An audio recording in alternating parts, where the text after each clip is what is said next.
Yo, what's going on, everybody? Is your boy Ance Armstrong back again. It's Monday. Y'all know what that means. Market Monday here on the channel, and we have a massive content week here at MLB The Show 21. This feels like the grand finale of the fireworks show. This last major content drop in MLB The Show. And along with that, assuming that we don't get a calendar update come Team Affinity 5 with some major pieces of content on it, this is going to be this year's last Market Monday.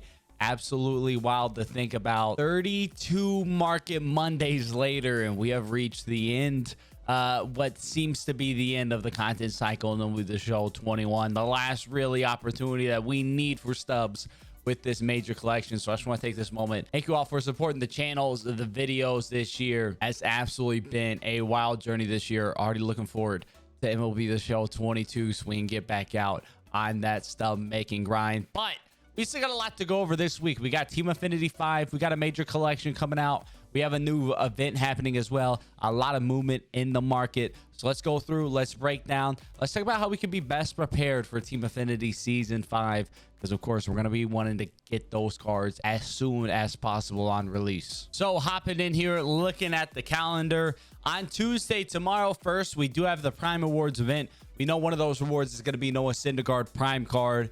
Presumably getting an awards card with that. That is going to go a long way to helping out for those collections. It's only 2 cards, but just 1 card in each of those categories can make a difference, especially Prime, where we do not have many Prime cards right now in the game. That can give you opportunity to capitalize on a couple more of those. Then the next bullet point, don't see a lot of people talking about this, and so we're going to discuss it in more detail as we go on, but it says finest week begins. More finest players arrive on Tuesday and Thursday. To me, that's gotta be cards arriving in game, not just reveals. The first time I read it, I was like, oh, that's just them revealing more, but they've been revealing them already throughout the week. They wouldn't designate a specific something about Tuesday and Thursday for any reveals. So if you go to the finest landing page, we do have the Secret 1 and Secret 2 tab. Could that be what they're talking about with finest week? More players arriving Tuesday and Thursday. Could we be getting finest choice pack? Maybe getting some more classic finest players mixed in as well. I certainly think that's possible. Either way, gonna be having our eyes on the lookout Tuesday and Thursday, both on the socials. And then, of course, we'll be streaming live on Twitch both those days at 2 p.m. Central Time when the content would be released. Link to that down in the description below. So if anything does come out, anything crazy happens, we're going to be there. We're going to be ready to capitalize on it, be able to zig and zag and do whatever we need to do, especially with the collection coming up. We want to be prepared, and especially have finest cards, as that's really the unknown for this upcoming collection. So if we get a significant drop of them on Tuesday and Thursday, we want to be in a position where we can scoop those up and be ready for collection. As we continue on through the schedule, of course, we're going to have the push the button dev stream at 11:30 a.m. Pacific on Friday, followed immediately by the release of Team Affinity Season 5 with new division programs. That's 30 finest players, 1 for each team. And of course, along with that, the last big one, the final Legends and Flashbacks collection rewards arrive. Keynote there, of course, rewards.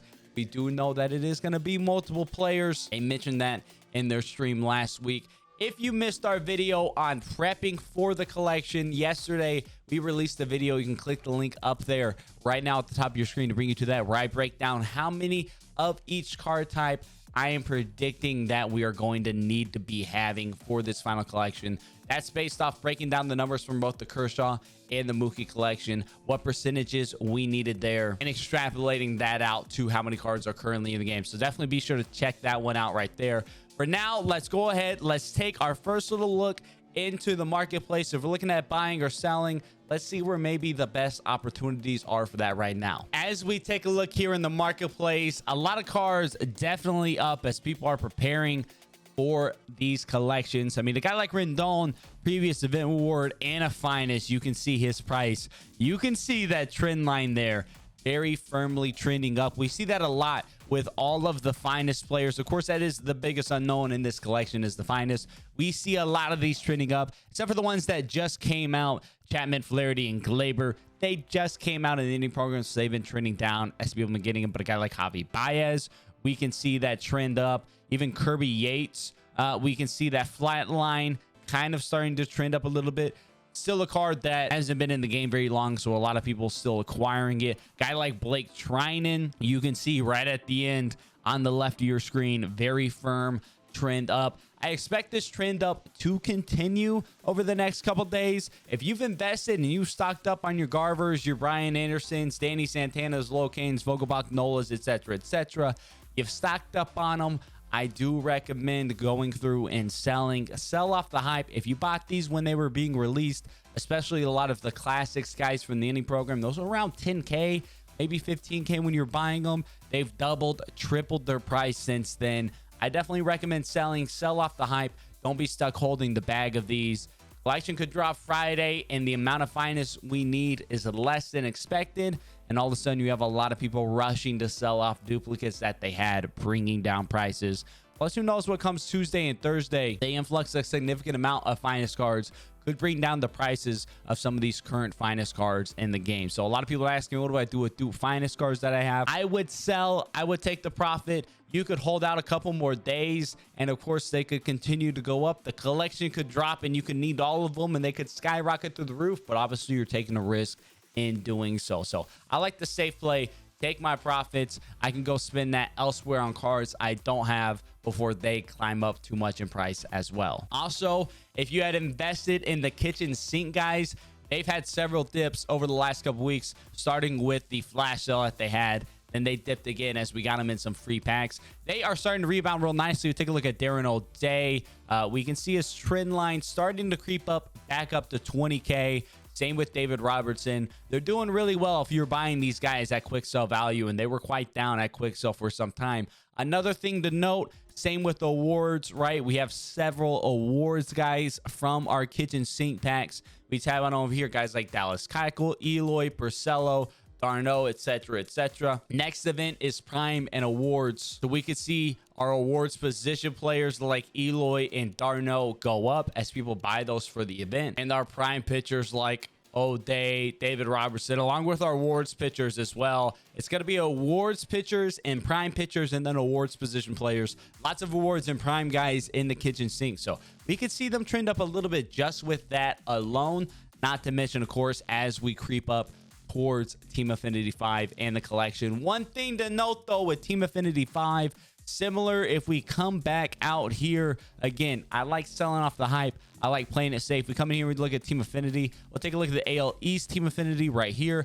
As we go through this reward path, we will notice once we get to the end, in the East, we have a home run derby pack. That's also there in the NL East.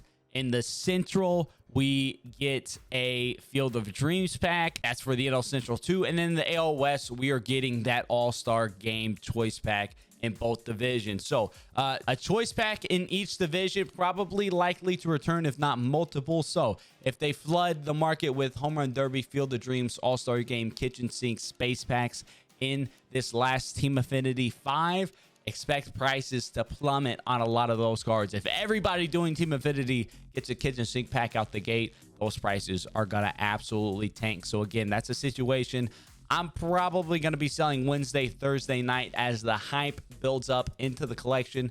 I'm not going to risk holding on to 50 David Robertsons. Then there's a kitchen sink pack in the AL East Team Affinity Season 5, and David Robertson is now down to a quick sell value card. Not a risk I'm willing to take. You, of course, can risk it. And if there's not a kitchen sink pack obtainable throughout Team Affinity 5 at all, you need those cards for collections. Would certainly assume that they would go up by a significant amount if we need a decent chunk of cards. But of course, again, there's just that risk involved. Not a risk I'm willing to take. I'll take my profits. I'll go pick up a couple last remaining cards that I don't have so I can feel safe going into Friday. Now, in terms of Team Affinity 5 and being prepared to knock it out as quickly as possible, we know based off the other Team Affinities that exchanges are going to be a massive key in completing the Team Affinity 5 season. So we're over here on the show zone right now, and you can utilize that to find the best values for your exchanges. Right now, we're looking at all the cards out there. We have the Show Zone Pro. Link to Show Zone, of course, will be down in the description below. We can see 74 overalls right now at quick sell value end up being the best exchange, and the cost per division to knock out all of the exchanges based off Team Affinity 4 values would be 4,925 stubs. to knock out all division exchanges for one division, I should say. Of course, we can come in if you don't want to buy 197 bronzes. We can, of course, come in here and we can say minimum overall of 80 if we want to just mess with golds.